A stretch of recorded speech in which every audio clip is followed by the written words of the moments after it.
In a last-minute decision, the U.S. Supreme Court on Thursday vacated a stay of execution for John Marion Grant, clearing the way for his execution hours later at the Oklahoma State Penitentiary.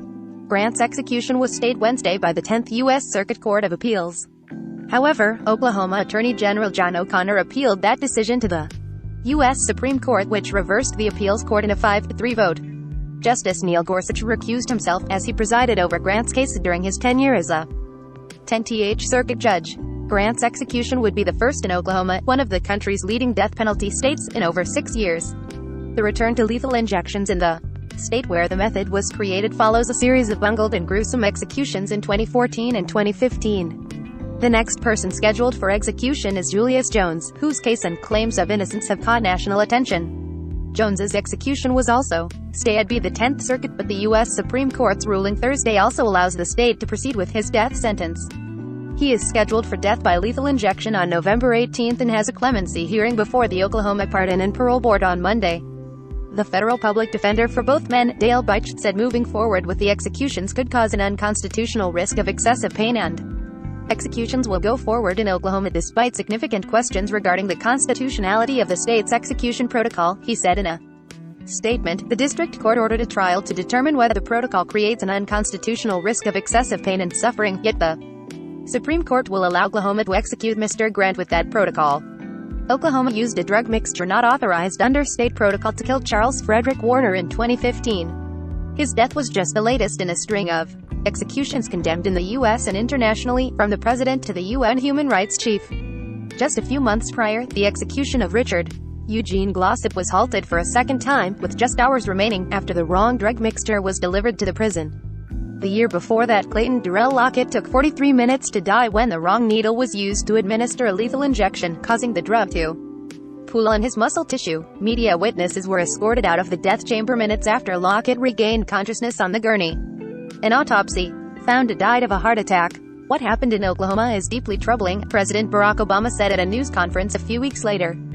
Following a 2015 state court ruling that Oklahoma should re-evaluate its death penalty protocols, then Oklahoma Attorney General Scott Pruitt called for a moratorium on executions until new procedures were written and the necessary drugs could be purchased. The Oklahoma Attorney General's office has characterized in court the search for execution drugs as Herculean, and state officials worked for years on an alternative plan to become the first state to use nitrogen gas to execute someone, though Oklahoma is not doing so yet. Execution drugs have become increasingly difficult for states to find over the last decade, as the companies that manufacture them have denounced their use in lethal injections. States often look to compounding pharmacies which make drugs for patients with specific needs, like creating a liquid form of a common pill for a patient who can't swallow solid objects, to recreate the drugs of choice. A former director of the Oklahoma Department of Corrections, Joe Elba, who took over that position shortly after the moratorium went into effect, said that what Oklahoma learned the hard way is that relying on smaller pharmacies can often mean less quality control. Elba said he often had concerns about the chain of custody or that the drugs could be contaminated. How do I know what I can get is actually going to be what I need, he said. Elba, who left the department in 2019, said prison administrators and staff have worked for several years to upgrade the death chamber and train for the moment when the necessary drugs have been acquired. I am hopeful and prayerful that they will have a successful event. The state's death chamber was overhauled in 2014, shortly after Lockett's execution, to improve the equipment in the room where medical personnel administer the lethal doses. The department also removed 7 of the 12 seats for media witnesses. For Grant's execution Thursday, Oklahoma will use the same 3-drug mixture it did in Lockett's execution: midazolam, becuronium bromide and potassium chloride, and officials have not divulged where the state acquired the lethal doses. State law prohibits officials from revealing the source of execution, drugs, or the identities of the staff members involved. Grant's execution will be the first of 7 the state has scheduled over the next several months.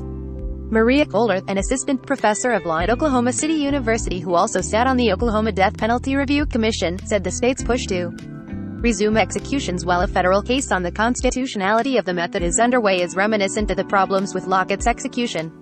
This time reminds me of the last time, the attitude of "you can't stop us, we're going ahead," Kohler said. Even if they're not made to wait, the state should wait and respect the process. Grant was serving what amounts to a life sentence on multiple robbery charges when he killed Gay Carter.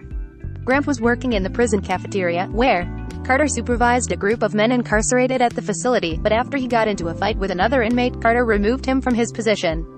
Witnesses testified that Grant became enraged and dragged Carter into a mop closet where he stabbed her more than a dozen times with a makeshift knife. Pam Carter worked with her mother at the prison, she wrote in a victim's impact statement read during the trial. She said she had hoped to make a career at the prison as a records officer, but after her mother's murder she could no longer eat at or even walk past the cafeteria. It's been more than a year since Mom's death and I am unsure if I can continue to handle the constant reminders that are everywhere, she wrote.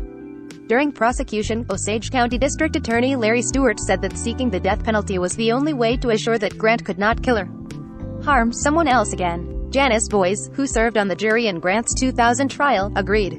What I could not get past, and I said this to every one of the other jurors, she said this week, if we put him back in prison, what would keep him from doing it again?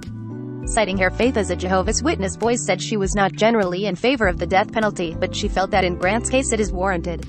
She is aware of the problems the state has had in performing executions, but she expects that the Department of Corrections and the Attorney General's office have taken necessary steps to correct their mistakes. That is the state's business, and the state's conscience, she said, and if they mess up, it's on them. Breaking news emails. Be the first to know about breaking news and other NBC News reports. Sign up. This site is protected by RECAPTCHA Privacy Policy Terms of Service.